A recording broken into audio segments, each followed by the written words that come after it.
நாம் பாவிகளாய் இருக்கையில் கிறிஸ்து நமக்காக மரித்ததினாலே தேவன் நம்மேல் வைத்த தமது அன்பை விளங்க பண்ணுகிறார். ரோமர் 5:8. பலர் நம்மை நேசிப்பதாக சொல்லலாம், ஆனால் தேவன் நம்மை நேசிப்பதை செயலில் காட்டியுள்ளார்.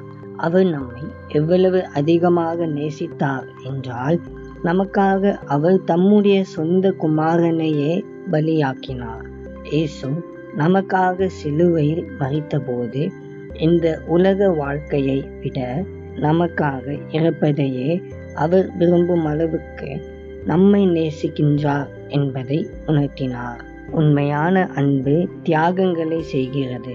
உண்மையான அன்பு எல்லாவற்றையும் கொடுக்கிறது. உண்மையான அன்பு நித்திய காலத்திற்கும் நிலைத்திருக்கும். உண்மையான அன்பு இப்படித்தான் இருக்கும் என்று பரிசுத்த வேதாகமம் கூறுகிறது. அத்தகைய அன்பு தேவன் ஒருவரிடமே இருக்கிறது.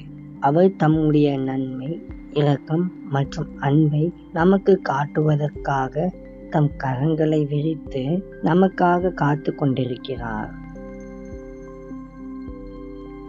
அன்பின் ஆண்டவரே, இந்த நல்ல நாளுக்காக உமக்கு நன்றி. கர்த்தாவே, இந்த நாளிலும் உம்முடைய கிருபையினாலும் சமாதானத்தினாலும் எங்களை வழிநடத்தும்படி ஜெபிக்கிறோம். ஆண்டவரே, உம்முடைய அன்பே உண்மையான அன்பு என்று நாங்கள் எப்பொழுதும் நம்புகிறோம். எங்களோடு இருந்து எங்கள் தேவைகளை சந்தித்து வருவதற்காக ஸ்தோத்திரம். நாங்கள் எப்பொழுதும் உமக்கு பிரியமாக வாழ எங்களுக்கு உதவி செய்யும். இயேசுவின் மூலம் ஜெபிக்கிறோம் எங்கள் நல்ல பிதாவே. ஆமேன்.